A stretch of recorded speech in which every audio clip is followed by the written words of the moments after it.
네, 하나님 말씀은 창세기 13장 14절부터 18절까지 말씀입니다. 함께 제가 읽어드리도록 하겠습니다.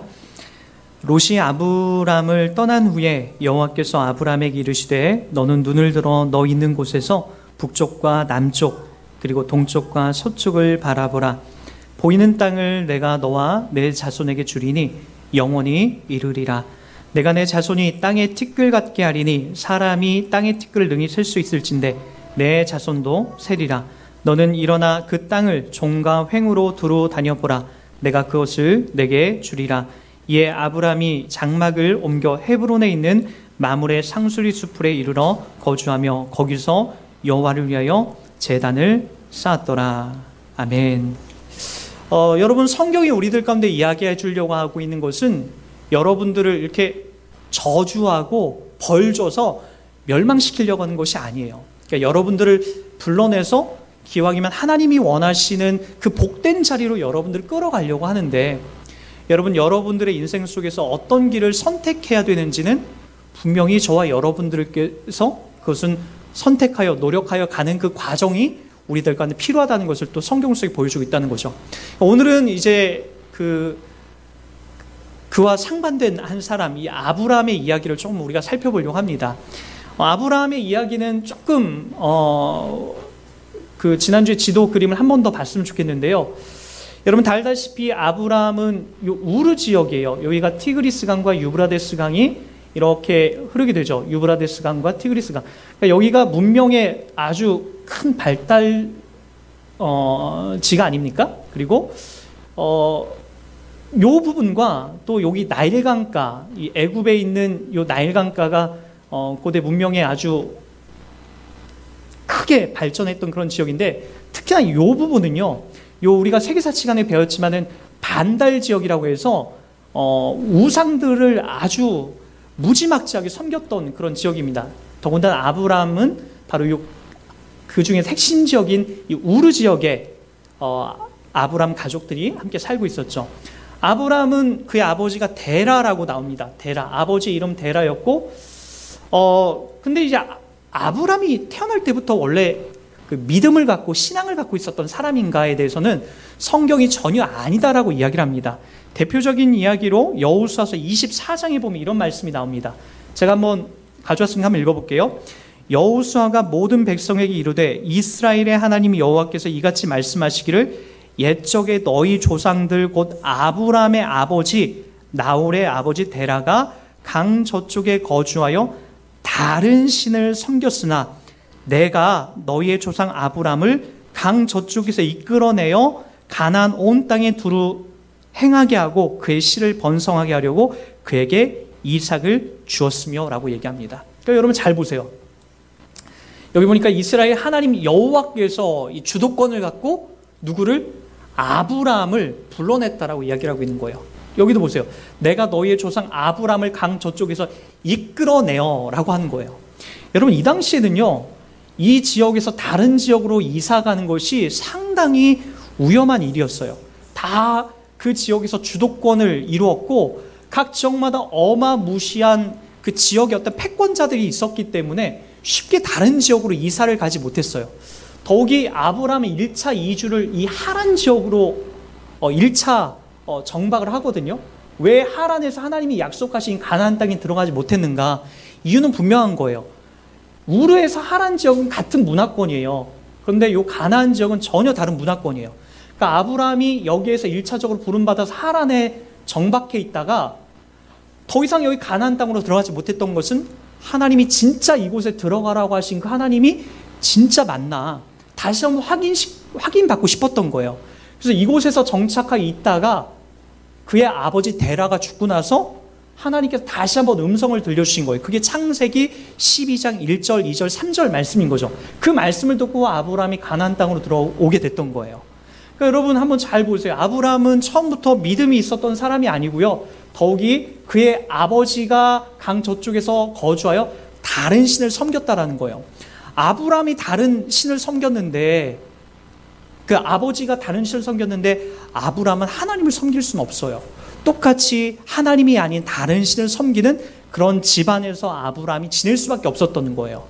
근데 어느 날 아브라함이 만들고 그의 아버지가 만들어 놓은 어느 이런 동상 같은 거, 돌상 같은 거는 내게 아무런 말을 하지 않는데 어느 날 갑자기 하나님의 음성이 아브라함 귀에 쩡 하고 들기 시작했던 거예요. 처음 이제 우리가 예수를 믿을 때 그럴 때가 있잖아요. 이상하게 교회를 갔는데 이렇게 눈물이 주르르 흘릴 때가 있어요. 찬송 하나만 불러도 막 눈물이 막 주르르 흐르고, 또 어느 날은 꿈속에서 하나님의 그 큰 임재를 느끼기도 하고, 성경 말씀을 읽는데 그 말씀이 나에게 다른 사람이 아니라 나에게 직접적으로 말씀해 주는 말씀처럼 느껴질 때가 있고, 처음에 아브라함에게도 그 소리가 들렸던 거예요. 하나님께서 그에게 소리를 들려주어서 자기가 만들어 놓은 돌부처나 돌상들은 한 번도 나에게 말을 걸어주지 않았는데 어느 날 하나님이라고 하는 존재가 자기를 설명해주고 자기를 계시해주면서 내가 이 땅을 만들고 그리고 내가 너를 만들고 너에게 복을 주려고 너를 불러낸 하나님이다라고 하는 존재를 알려주기 시작했다는 거예요. 그렇게 이제 아브라함의 믿음이 시작되게 된 거죠.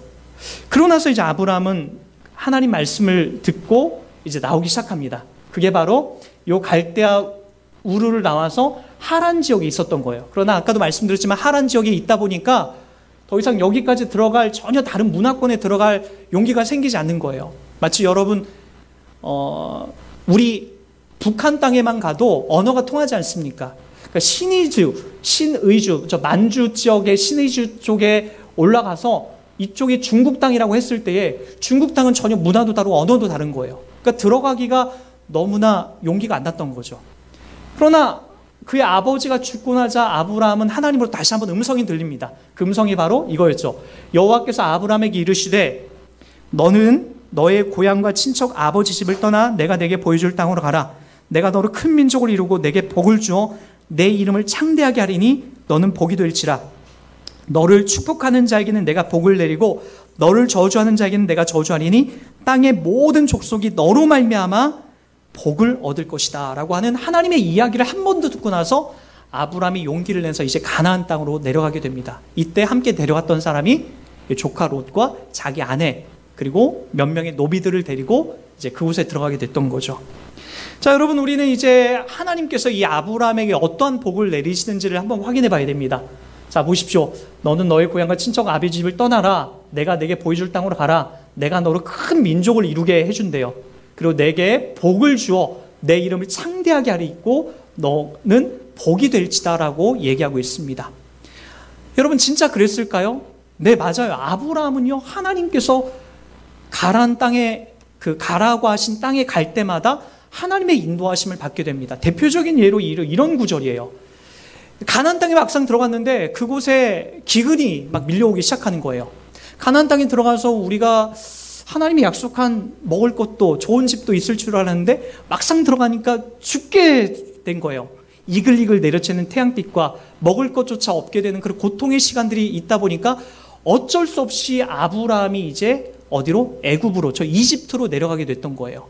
그곳에 내려갔더니 이제 두려운 마음이 생긴 거예요. 자기 아내 사라가 꽤 미인이었거든요.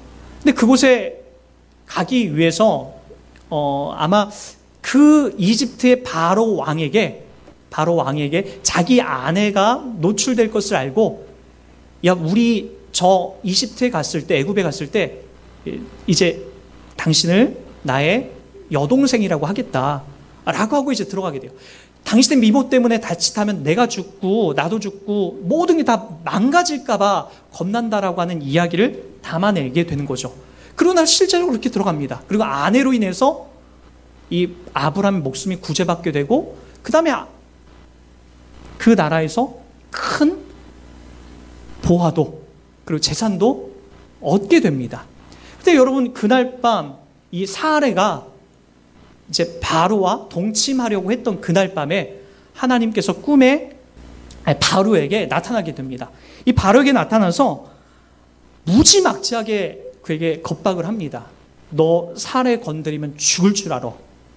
그리고 나서 이 바로가 겁이 나서 그 다음 아브라함을 불러서 그에게 더 많은 재산과 더 많은 금을 주고 그리고 더 많은 식량을 주고 바로 이 아브람과 사례를 이 애굽 땅에서 이집트에서 나가게 합니다.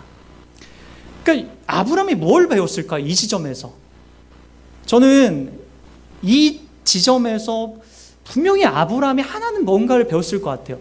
자기에게 지금 눈앞에 보이지 않는 하나님이지만 내게 말씀해 주신 그 하나님은 이 바로 왕보다도 강하신 분이구나. 이 바로 왕보다도 큰 힘을 갖고 계신 분이구나 라는 것을 배워서 어느 정도 믿음에 대한 어떤 배포가 생기기 시작했던 거죠. 그리고 나서 이제 이곳을 과감하게 나오게 됩니다. 그리고 나와서도 우리가 알다시피 이제 그런 배포가 생긴 거예요.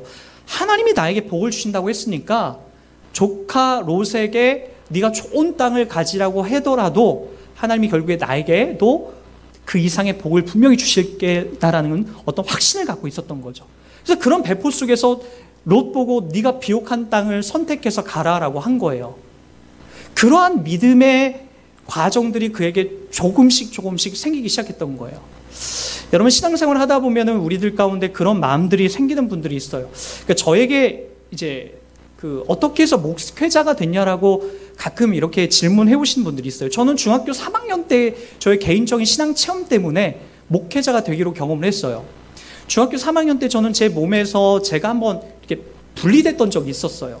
그러니까 비몽사몽간이었지만 저는 분명히 제 몸에서 한번 분리되고 사람이 죽으면 끝이 아니라 영혼이라는 것이 있게 된다라는 것을 확인했던 그 시점에 그러면은 기왕에 이런 영혼이 있고 하나님의 존재가 있고 그리고 우리가 죽으면 끝이 아니다라는 것을 다른 사람들에게도 좀 전하는 어떤 본질적인 이야기를 해줄 수 있는 좀 사람이 됐으면 좋겠다라고 해서 목회자로 부름받게 됐던 거예요. 제가 중학교 1학년 때부터 고등학교 때까지 대학교 1학년 때까지 어떤 영적인 체험이 그 당시에 꽤 많이 있었어요. 예를 들자면 이런 것들이 아까도 말했듯이 제 몸에서 분리됐던 적, 배가 아파서 너무나 고통스러웠을 때 교회 예배당에서 기도했더니 배가 깨끗하게 나았던 점, 고3 이제 수능을 끝나고 한보철강이라는 곳에 가서 어떤 크레인 작업, 높은 자리에 올라가서 크레인 작업을 하는데 분명히 그 발판 작업을 누군가가 다 해놨다고 해서 제 연장을 들고 씩씩하게 가고 있는데 가다가 밑으로 뚝 떨어졌어요. 뚝 떨어지면 밑에 철근들이 있어서 이제 터져서 이제 창자가 터지고 몸이 터져서 죽어야 되는 건데 저도 모르게 제 손이 제 분명 연장선을 갖고 있었는데 그 끝부분 어딘가에 대롱대롱 매달려 있는 거예요. 불가능한 일들이 막 벌어지게 되는 거죠.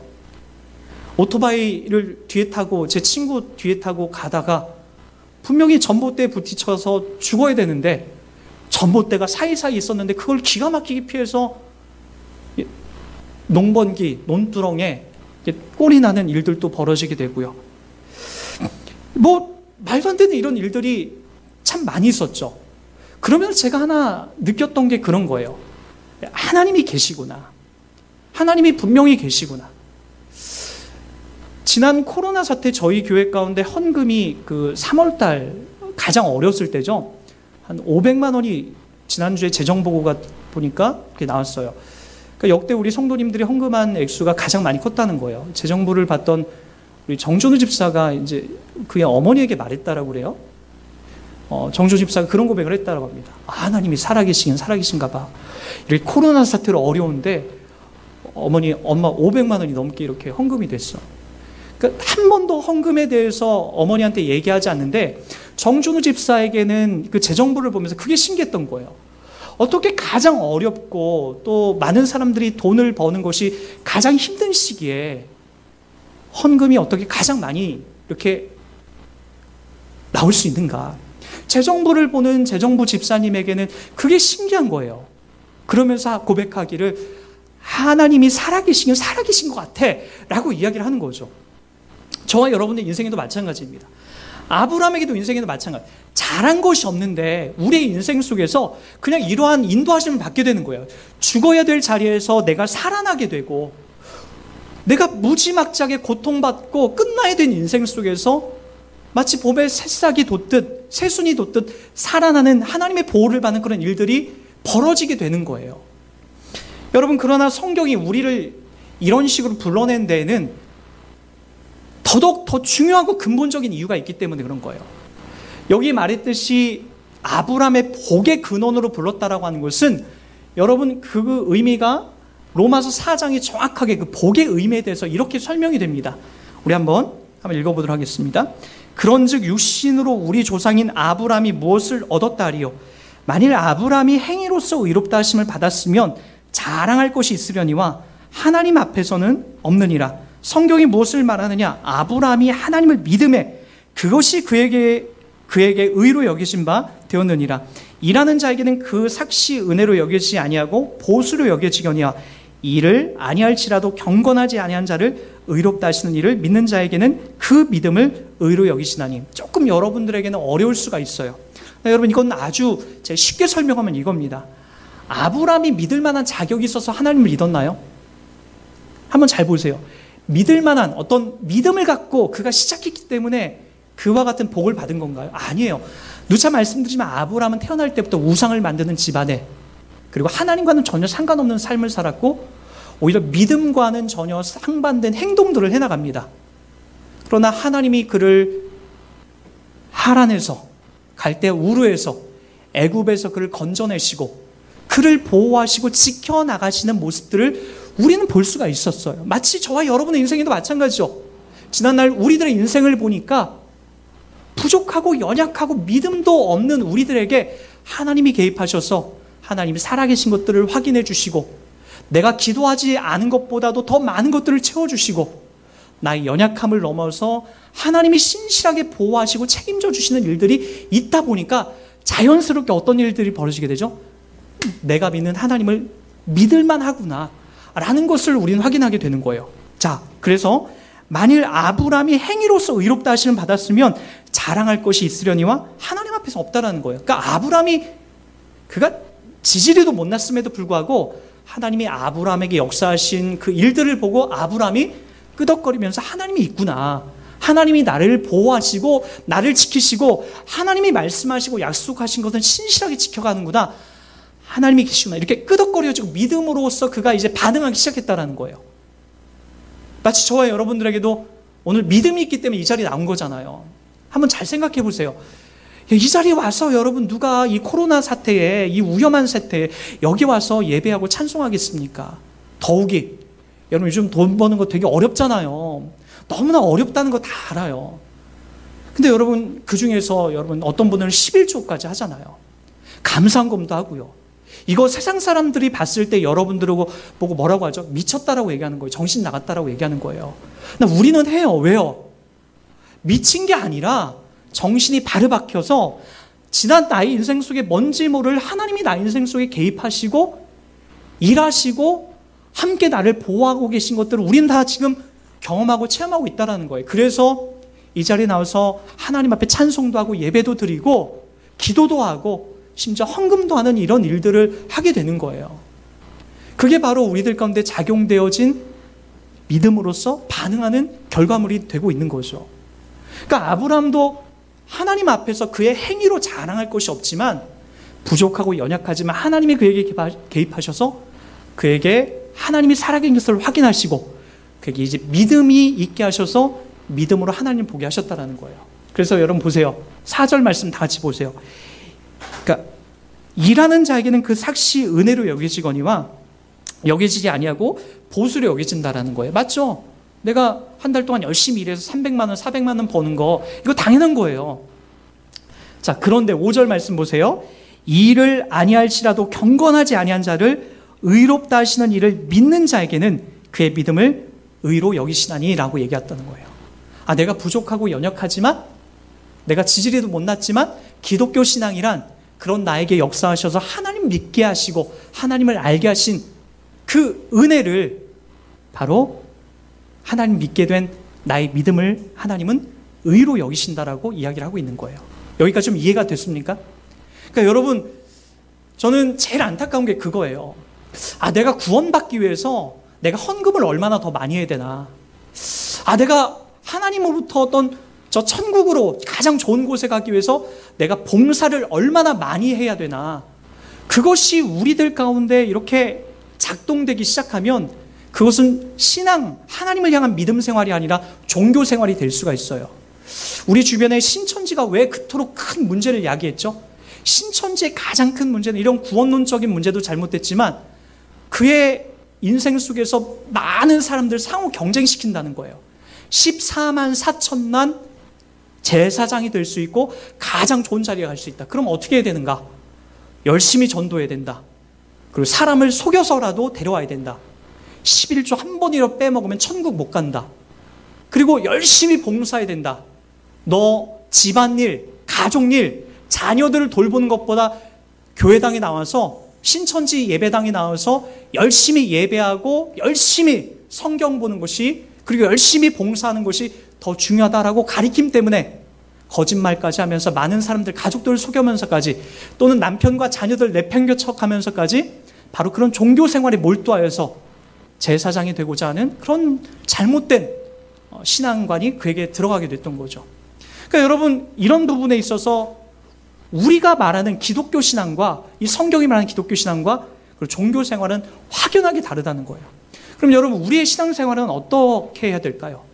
구원받은 신자들이 하나님 앞에 부름받았을 때 당연히 우리 삶 속에 하나님을 예배하고 찬송하는 것은 우리 삶 속에 이렇게 자연스럽게 흘러나오게 됩니다.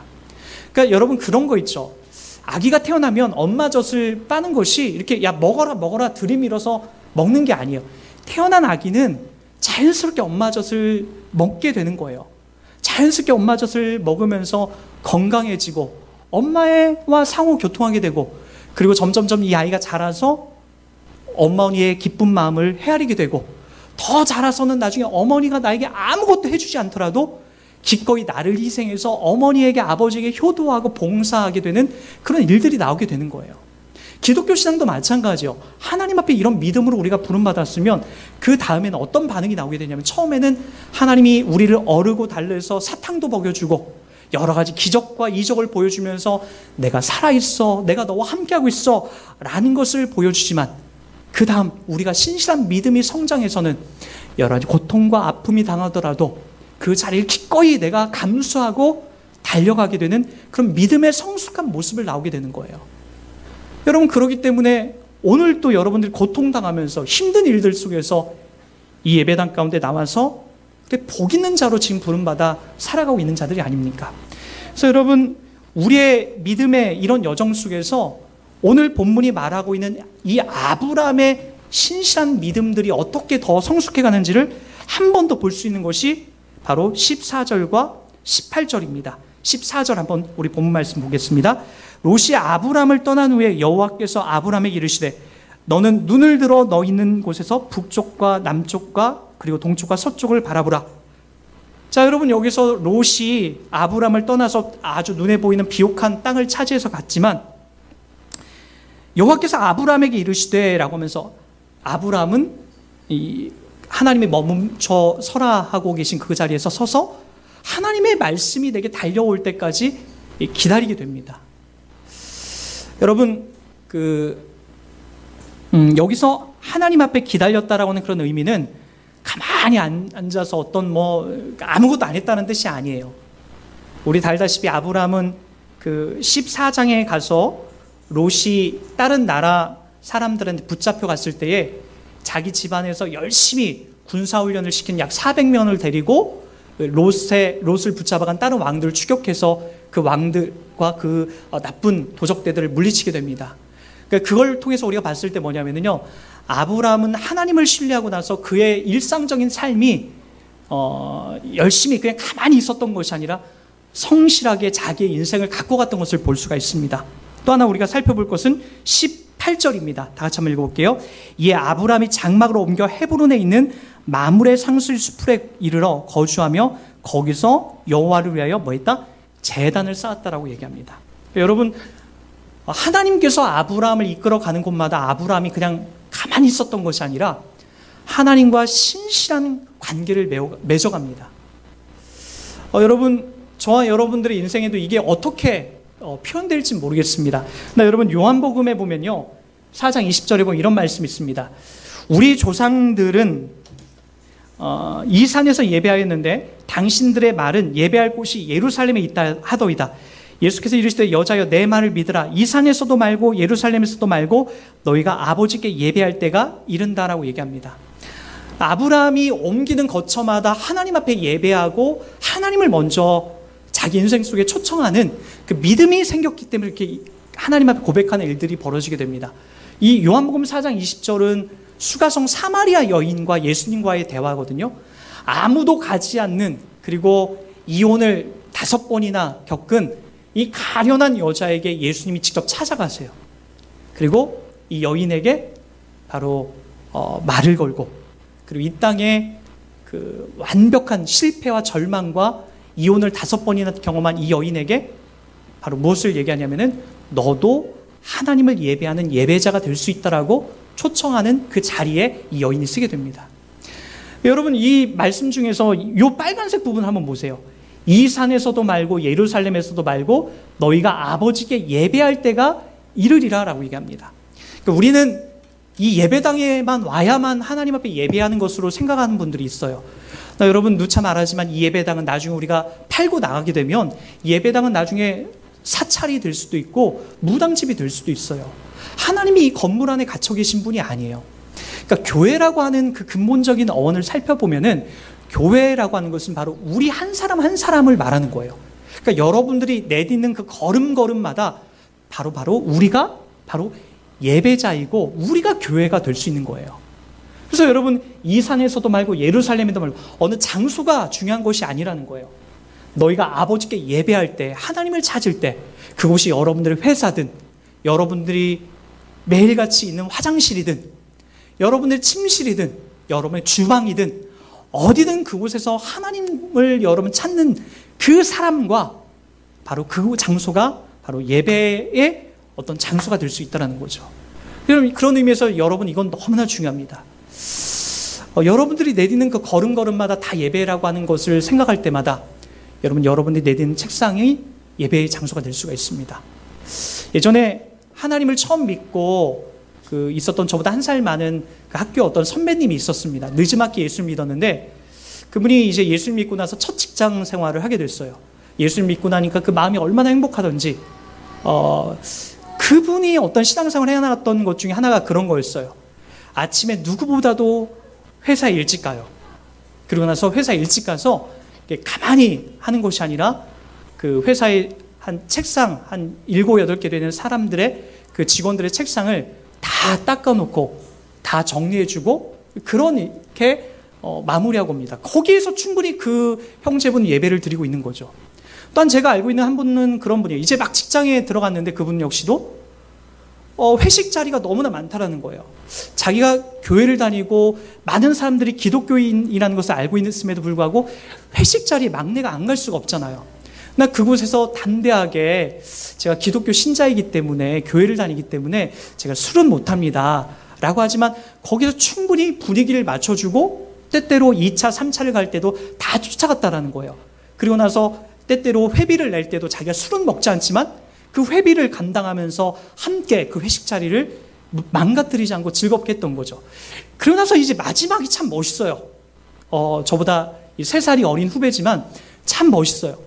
어떻게 했냐면은 술자리에 다 술이 취해서 비죽비죽거리고 있는 사람들을 자기 차에 다 태워가지고 집집마다 다 데려다주고 그렇게 이제 다 뒤처리까지 했던 거예요.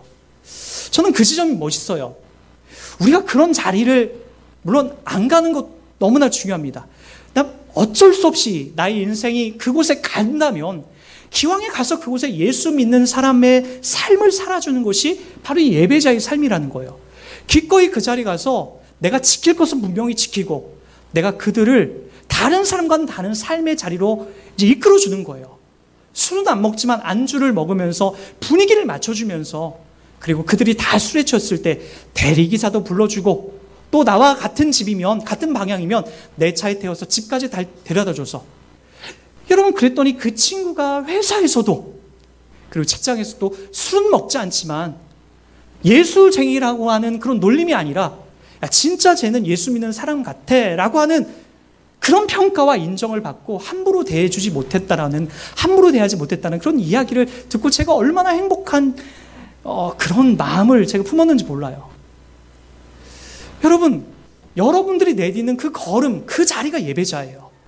여러분이 회사, 직장, 가정, 그곳에서 내가 세상사람과는 다른 가치관을 갖고 살아간다고 한다면 기꺼이 그곳이 여러분과 제가 누리고 있는 그 예배자의 삶이라는 것을 기억하고 나왔으면 좋겠습니다.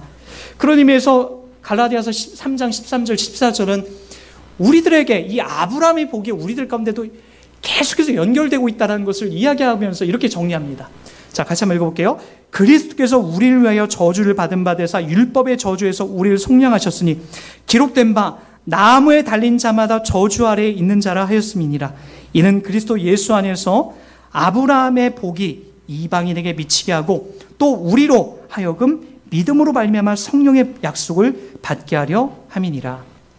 여러분, 구약에서는 아브라함이 누린 복을 그러니까 사람 그리고 땅 이런 개념으로 등장을 하지만 예수님께서 이 땅에 오셔서 신약에 와서는 그 개념이 땅과 사람을 얻는 복이 이런 식으로 이제 바뀌게 됩니다. 바뀌었다라는 것이 아니라 사실은 예수 그리스도 안에서 이 다음에 우리가 하나님 나라에서 땅을 누리고 많은 사람들이 하나님을 믿는 사람으로서 누리는 그 자리를 누리는 것을 상징적으로 이제 표현한 건데, 결과적으로 아브라함이 누린 복을 누구와 연결시키냐면은 예수 그리스도와 연결시키고 그 예수 그리스도 안에서 믿는 자를 이 아브라함의 복과 연결시킵니다. 빨간 글씨 읽어볼게요. 이는 그리스도 예수 안에서 아브라함의 복이 이방인에게 미치게 하고 또 우리로 하여금 믿음으로 말미암아 성령의 약속을 받게 하려 함이니라. 이거 아주 중요합니다. 여러분, 아브라함이 아무런 의로운 행동을 하지 않았음에도 불구하고 믿음으로 하나님 앞에 의롭다 하심을 얻은 것은 전적인 하나님의 은혜로서 그가 누려진 복이에요. 그러니까 우리가 이걸 설명하려는 거예요. 예수 그리스도 안에서 믿는 사람들도 똑같다는 거예요. 그러니까 저와 여러분들이 교회를 다니면서 뭔가 열심히 뭔가 담아내고 뭔가 내가 띠를 두르고 나가서 전도를 하고 해외 선교를 나가지 않더라도 그것이 우리를 의롭게 만드는 자리가 아니라 예수 안에서 예수 그리스도를 믿고 있는 사람들에게 이 아브라함이 인정받은 그 믿음의 복이, 그 의로움이 저와 여러분들에게 똑같이 나오고 있다는 거예요. 여러분, 이건 엄청난 복이에요. 그러니까 여러분, 오늘 아침에 이제 제가 물론 이 예화를 이제 그 내용으로 좀 바뀌게 되는데, 어느 한 분을 잠깐 좀 제가 만나고 왔어요. 오전에 교회로 오면서. 그분이 그런 얘기를 해요. 목사님은 착하잖아요. 목사님은 천사 같잖아요. 저한테 그런 얘기를 하더라고요. 그 이야기를 듣고, 물론 이제 뭐 기승전 제가 빼고 그 얘기만 전하는 건데, 제가 그 얘기를 했어요. 아니요. 제가 천사 같다니요. 제가 착하다니요. 안 그래요. 어쩔 수 없이 어떤 때는 착한 척을 해야 되고, 어쩔 수 없이 어떤 때는 천사처럼 보여야 되는 일들 앞에 서기 때문에 그렇게 되는 거예요. 안 그래요. 저도 너무나 악하고 너무나 더러운 존재예요. 아마도 제가 바빠서 그런 얘기 하지 못했지만 여러분한테 전달하는 것은 일주일 동안 제가 생각하고 제 마음속에 품었던 이야기를 요 스크린에다가 쭉 이렇게 화면으로 띄우면은요, 제가 이 자리에서 감히 여러분 앞에 설교를 하거나 이 자리에서 목사로서 부름받을 만한 자격이 너무나 없음을 저는 인정할 수밖에 없습니다. 그러나 여러분, 제가 그럼에도 불구하고 여러분들 앞에 설 수 있는 이유는 바로 이것 때문에 그래요. 그리스도께서 우리를 위하여 저주를 받은 바 되사 율법의 저주에서 우리를 속량하셨으니 기록된 바 나무에 달린 자마다 저주 아래 있는 자라 했습니다. 나 대신 예수 그리스도께서 저주를 받고, 나 대신 나 같은 이 버러지 같은 이 죄악 덩어리, 나 같은 사람을 대신해서 이 죄악에서 주님이 나를 대신해 죽어주셨고, 그리고 그 저주를, 내가 받아야 될 저주를 속량해 주셨기 때문에 이 자리에 설 수 있게 되는 거예요. 제가 잘난 것이 아니에요. 제가 뭐 괜찮고 대단해서 그런 게 아니에요. 너무나 악하고 더러운 존재가 저 자신인데 제가 어떻게 여러분들 앞에 서게 됩니까? 그러나 이 그리스도 예수께서 이와 같은 일들을 했기 때문에, 아브라함이 아브라함으로서 복을 받았다라고 성경이 기록해서 기록된 이유는 아브라함이 훌륭하고 잘났기 때문에 기록된 것이 아니라 아브라함이 못났음에도 불구하고, 얼마나 지리도 못났음에도 불구하고 하나님께서 아브라함에게 그에게 약속한 것을 신실하게 지켜가고 있는지, 그리고 하나님은 이 아브라함에게 그 믿음을 주셔서 아브라함이 믿음으로 반응하면서 하나님을 점점 믿어가게 되는 그 과정 속에 있게 되는지, 그것 때문에 아브라함이 아브라함으로서 인정받게 되고 복 있는 자다라고 인정받은 그 과정 때문에 우리가 부름받게 됐던 거죠. 그러기에 저와 여러분들도 마찬가지입니다. 힘든 시간들을 살고 있는 여러분과 저에게 가장 큰 위로는 바로 이 내용일 뿐입니다. 하나님께서 지금도 여전히 나를 편들고 있다. 예수 믿게 해주고 있다. 그리고 하나님 나라로 나를 반드시 이끌어간다. 그러기에 내가 내딛는 그 걸음걸음마다 하나님을 확인하는, 인정하는 삶을 살아가자가 저와 여러분들의 삶의 자리에서 반드시 분명히 나와야 할 것입니다. 그런 삶을 살아갈 때 저와 여러분 인생 속에 주님의 손길을 더더욱 느끼게 되고 구원받은 신자의 삶이 더 거룩하고 아름답게 맺어지게 되는 그런 복된 일상으로 펼쳐질 줄 믿습니다. 여러분, 우리 이 찬양으로 좀 오늘 마무리했으면 좋겠습니다.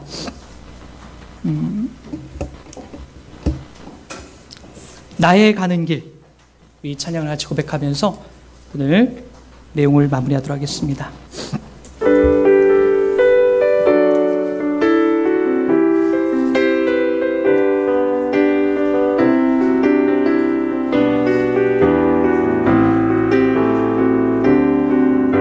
나의 가는 길, 나의 가는 길 주님 인도하시네. 그는 보이지 않아도 날 위해 일하시네. 주 나의 인도자 항상 함께 하시네. 사랑과 힘 베푸시며 인도하시네. 우리 한 번 더 믿음의 눈을 들어. 나의 가는 길 주님 인도하시네. 그는 보이지 않아도 날 위해 일하시네. 주 나의 인도자 항상 함께 하시네. 사랑과 힘 베푸시며 인도하시네. 우리 눈을 감고 한 번 더 고백할까요? 나의 가는 길 주님 그는 보이지 않아도 날 위해 일하시네. 주 나의 인도자 항상 함께 하시네. 사랑과 힘 베푸시며 인도하시네.